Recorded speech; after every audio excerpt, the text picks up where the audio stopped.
तुम्हारे पास तो केवल यही विकल्प है कि तुम क्या करो या क्या ना करो, परंतु परिणाम तुम्हारे वश में नहीं है पार्थ। कर्म फल तुम्हारे वश में नहीं है।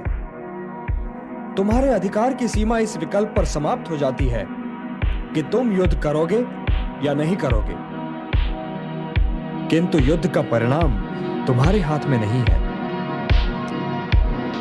यदि तुम विजय चाहो भी तो यह आवश्यक नहीं कि विजय तुम्हारी ही हो जाए, तुम्हारी पराजय भी हो सकती है। किंतु यदि तुम विजय से मोहित नहीं होगे तो पराजय से भी नहीं घबराओगे। यदि तुम ये सोचो पार्थ कि चाहे विजय हो चाहे पराजय, किंतु तुम तो केवल इसलिए युद्ध कर रहे हो कि युद्ध करना तुम्हारा कर्तव्य है, तो विजय के सुख या पराजय के दुख का प्रश्न ही नहीं उठता। विजय और पराजय, जीवन और मृत्यु, सुख और दुख के प्रश्नों में ना उलझो और युद्ध करो। यदि इस युद्ध में तुम्हारी विजय हुई तो पृथ्वी का राज्य और यश भोगोगे, और यदि वीर गति को प्राप्त हुए तब भी यश के साथ साथ स्वर्ग पाओगे।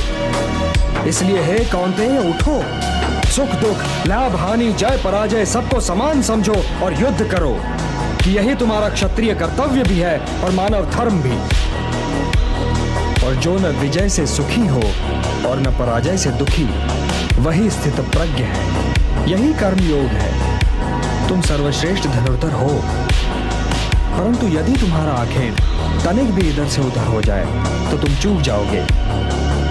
तुम्हारा अधिकार तुम्हारे वाण संधान पर है, तुम्हारा अधिकार तुम्हारी दृष्टि पर है, परंतु उस मृग पर तुम्हारा कोई अधिकार नहीं जिसकी ओर तुम बाण चला रहे हो। हे धनंजय, सत्पुरुष कभी अपने अधिकारों की सीमा का उल्लंघन नहीं करते। अर्थात अपने कर्म में स्थिर रहो पार्थ, स्थिर रहो, क्योंकि कर्म की कुशलता का ही नाम योग है। मेरा हाथ तो अब भी गांडीव की ओर नहीं बढ़ रहा है केशव। मेरी समझ में तो अब भी ये नहीं आ रहा है कि इस युद्ध से लाभ क्या होगा। तुम ये निर्णय केवल इसलिए नहीं ले पा रहे हो पार्थ कि तुम इस क्षण को केवल व्यक्तिगत लाभ और व्यक्तिगत हानि के तुला में तोल रहे हो। यही तो मोह का बंधन है पार्थ, यही तो तुम्हारे शोक की जड़ है, और इसीलिए तुम्हारा ये कायर, पलाय और कलंक में डुबोने वाला शोक न तुम्हारे हित में है और न ही समाज के हित में।